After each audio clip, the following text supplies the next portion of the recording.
Yo, what is up, YouTube? Welcome back to the channel, and we are back today with some Jacob Finley Road to Glory, Week 1, Episode 1, the creation and Week 1 of Jacob Finley's start to his career in high school with Anaheim. Here he is, though, starting out with a bang in Week 2, a 17-yard reception. In Week 1, we kind of struggled from the wide receiver position, but not here so far to start today. Another catch, a 12-yard catch on 3rd and 4. We struggled a little bit at wide receiver position, didn't get too many recruiting points. The quarterback position, we actually did get a few of them. I mean, not a ton, but we had the forced fumble, which kind of improved the stock a little bit at corner position, but I'm looking to have a lot more today. Just an interception from the cornerback position really sets you up, as there is a forced fumble once again from Jacob Finley, a big time play. You see he's pumped right there.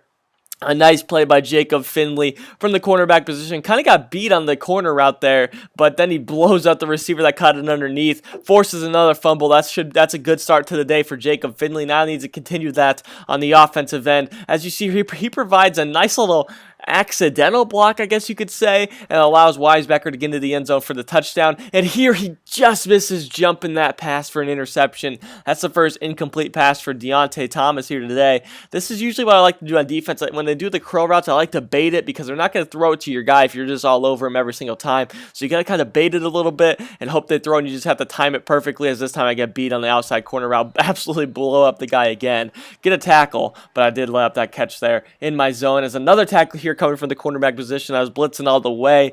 Like I said, you just have to bait them on those kind of routes. Just like this one, I tried to bait, but I didn't time it right. It's all about timing at the quarterback position. You got to bait it, and then you got to time it. That's exactly what I do every single time. As there's a nice catch by Jacob Finley for 8 yards. He's going to set up a 3rd and 4 now. Here's Finley once again. He's going to keep his route going downfield. I usually don't run the route they give me. I love to run the little curl route. The fly route never works for me. Never does it work at all unless I beat the guy off the corner. He thinks he has over-the-top help, and they really don't help very well. I like these kind of drag routes, slant routes, and the curl routes, really. That's the only routes I really run at all, and I kind of create my own route half the time. But once we get into college, I might have to go away from that a little bit as we catch this one. That's a touchdown for Jacob Finley, his second of the year in as many games, as Steve Merker's having a great game, but Jacob Finley's having a pretty good game too.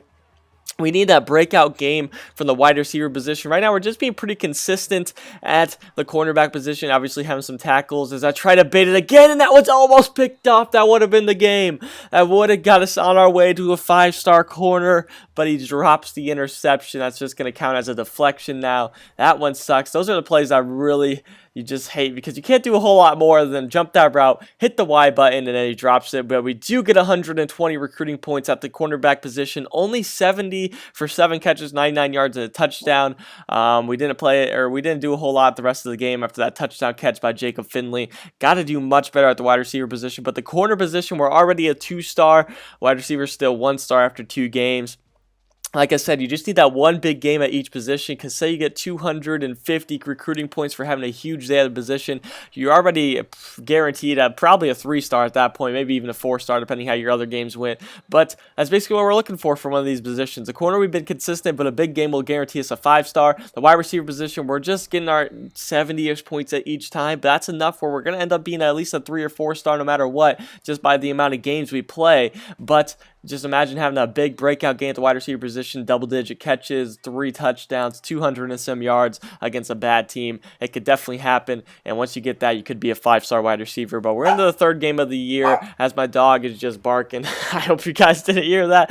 That is tough. But he goes for the one-handed catch there, Jacob Finley does, and he can't quite hold on that one. That one's probably not a good look. I do think I'm getting quite a bit of points taken away because I have a few drops, but they're not really consistent drops. It just feels like if it's in your area, then if it's in your area and you don't catch the ball, I feel like they count it as a drop. The Week 1, I do think I had quite a few drops. I had 3 drops, I do believe. I think that's why they brought it down, because if they're expecting me to do a whole lot more than 7 catches for like 120 yards and they're not giving me a ton of points, then it could be a long year from the wide receiver positions, because not too many times you're going to end up with 12 catches, 250 yards, 3 touchdowns. You know, that's tough to do, especially for the wide receiver position and especially on Heisman. You're not going to get that unless you're playing a poor team and your QB just throws it to you like this every single time. time. Now that is a great pass from Merca, and Jacob Finley with a nice catch. Just didn't put his hands up until he got right there. That's exactly what you're trained to do as a wide receiver. Don't let the cornerback know that the ball's coming. Don't put your eyes up. Don't light your eyes up that big. Just act like it's not coming at the last second. You put your hands up and you snatch it. This time they're going deep, and I couldn't get adjusted around. So I score a touchdown on a beautiful pass, and then I let up a touchdown on a terrible play. Just kind of how I am as a player in video games. I do something good one play, and then I completely mess it up the next. You'll see me a ton if you watch my dynasties and stuff. I have a great play, a huge run, or a huge throw, a ridiculous play as there's another drop and a turnover, and ultimately loses us the game. As I only got 40 points from the cornerback position this game for having 5 tackles, and 57 recruiting points for having 6 catches, 67 yards, and a touchdown. So by far my worst game so far. But like I was saying, I have some really good plays, and I'll come back and have an interception, so I kind of ruined it a lot. But I have a highlight video for weeks 4 through 7. Hope you guys enjoyed today's episode. If you did, make sure you hit the like button. As always, I'm out. Peace.